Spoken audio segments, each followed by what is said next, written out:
Some commutes aren't always short and on city streets, so having an e-bike that offers a bit of adaptability is worth considering. E-bikes are also fun to ride and enjoy on the outdoors with little effort required. For the past few weeks, I've been riding a multi-surface cruiser that offers a nice ride at a fairly affordable price.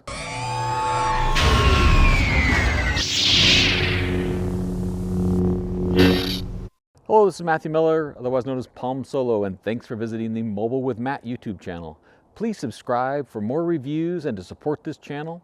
And if you enjoy the content, share it on your social networks too. I tested out a Ride1Up bike last year, the Cafe Cruiser, and found that to be a very comfortable ride to enjoy around the neighborhood and on flat trails or at the beach. Ride1Up sent along another bike, this Turris, that bridges the gap between being a cruiser and a commuter bike. It would be a perfect bike for a ride around the lake or a commute to work where you may be dealing with inclement weather or some uneven terrain that's not the streets. But let's first start by unboxing the Ride1Up Turris. When the Ride1Up Turris arrived, I was a bit surprised because the box is a bit smaller than I would expect for kind of a large bike.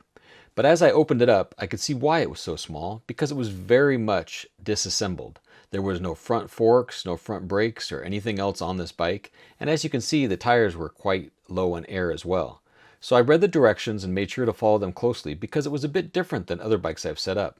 With those front forks and that front stem being installed on there first, and then adjustments to get the handlebars, and I have to say, I love those swing back handlebars. One thing that's very different from other bikes was installing the hydraulic disc brake assembly onto that front fork. This is the first time I've ever done that before, but I think I was successful. And then of course I put that front wheel on there, tightened everything up there, and then started to get everything else together, but the tires were just too flat. So I used that excellent Hodo Air Pump Master to pump up the tires because it's much easier to work with a bike when the tires are pumped up and I can use the kickstand to assemble the rest of it. Then of course I put on the pedals, which are quite easy, tightened up the front fender, which sometimes you have to add before the front wheel, but not in this case. You could add that front fender after the wheel and assembly is on there.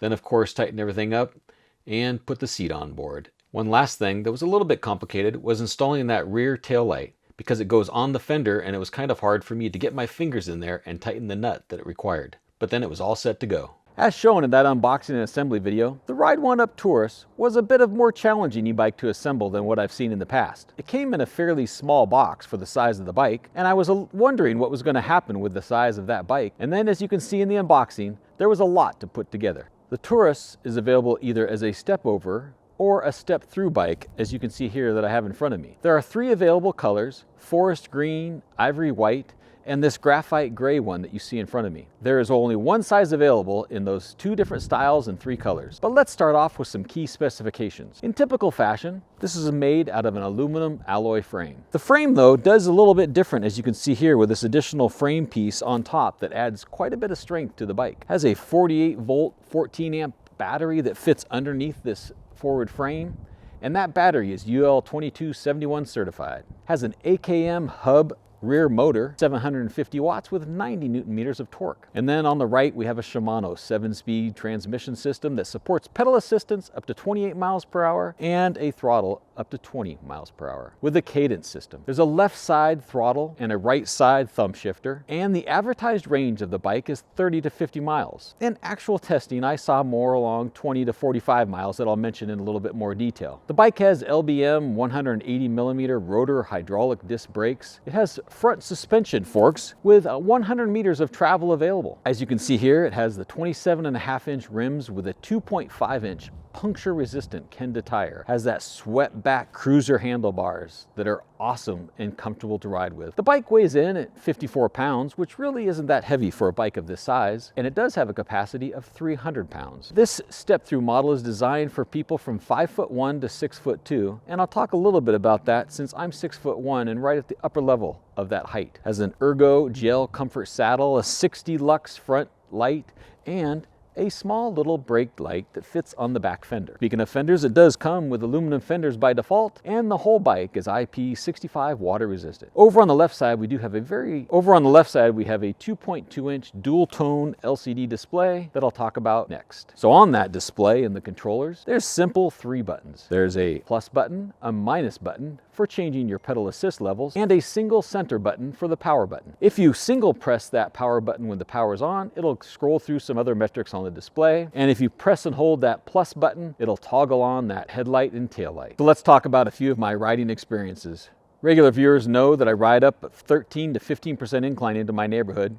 And given that 90 Newton meters torque rating and that 750 watt rear hub, I expected the Turris to push me all the way up those hills. However, I was not able to go up the hill, even about a quarter of the hill with just the throttle. It took me switching into level 5 pedal assist, and then I was able to go up that hill at 9 to 12 miles per hour fairly easily, but that throttle did not perform as much as I thought it would. Now, most of the time, I spend almost all of my riding in pedal assist mode. And in this one, on this bike, I usually spent it in the 2 to 3 level. And in the pedal assist mode, the Turris excels with a wide range of assistance and solid power. I spent most of my time level 2 or 3. I did kick it up into level 5 when I was riding on the roads where there was no bike paths and I really needed that assistance to get me up to 28 miles per hour. But cruising along was usually in 2 and 3. And in that 2 to 3, sometimes 4, and a little bit of 5, I was seeing a range of between 32 to 45 miles on pedal assist, and that was fairly flat most of the time. Although I would see the battery level on the meter go down pretty significantly, but then after stopping, turning off the headlight in the bike and then turning it back on, that meter would show a little bit higher level. So you may see that level drop a little bit faster when you're riding the bike than it really actually has. Similar to other bikes, when you have pedal assist level set to 1 through 5, you will be able to use the full throttle. There's no throttle associated with the pedal assist level. So on level 1, you can push that thumb throttle down and get up to 20 miles per hour. And in level 5, that same up to 20 miles per hour is available. Unfortunately, I haven't found a cruise control on this, so when you push that throttle down, there is no cruise. The range clearly drops down into that 20 to 25 mile range with throttle only mode, but I am a 240 pound rider as well. Throttle mode with that cruiser frame is really nice to just sit back in those swept back handlebars, put on the throttle and let yourself go. Except I do wish there was cruise control. Sometimes the bike runs dead and you need to ride a bike with no battery assistance at all. This bike is lighter than some other bikes of this size, so pedaling without any assistance wasn't too bad.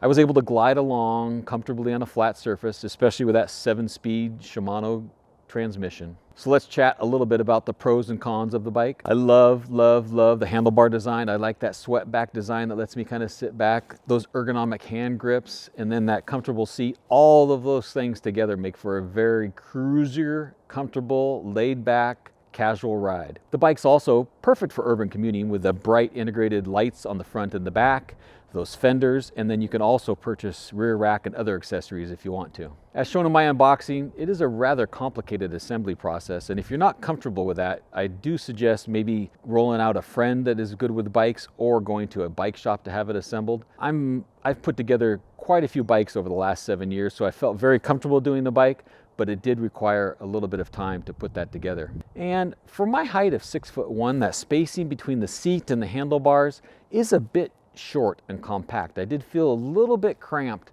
at times on the bike, and I would like to see a bigger separation.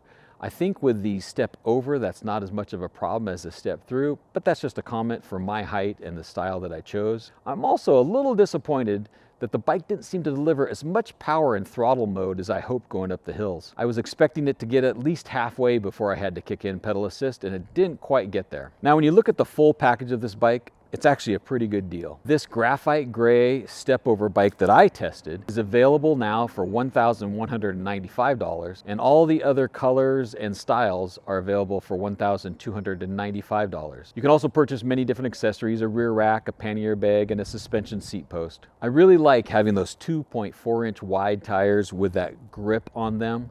This really makes this an all-terrain bike. You can ride it on some trails, and during my review, I rode it in the snow, on dirt and on gravel trails, and it maintained a great connection and stability and everything else. The Turris is a great all-arounder. So if you're looking for a robust bike to cruise with or commute with, it's a nice option at a fair price. While it took a bit more effort to assemble than other bikes, Ride1Up provides detailed instructions, so a bit of patience and a bit of practical experience is fine. The company also provides all the tools you need to assemble the bike and maintain it in the future, including one of the best Allen wrench sets that I've ever seen before. Thank you everybody for watching. Please subscribe and share. Interact with me here and stay tuned for more coverage of e-bikes, wearables, and other mobile technology, and may the mobile force be with you.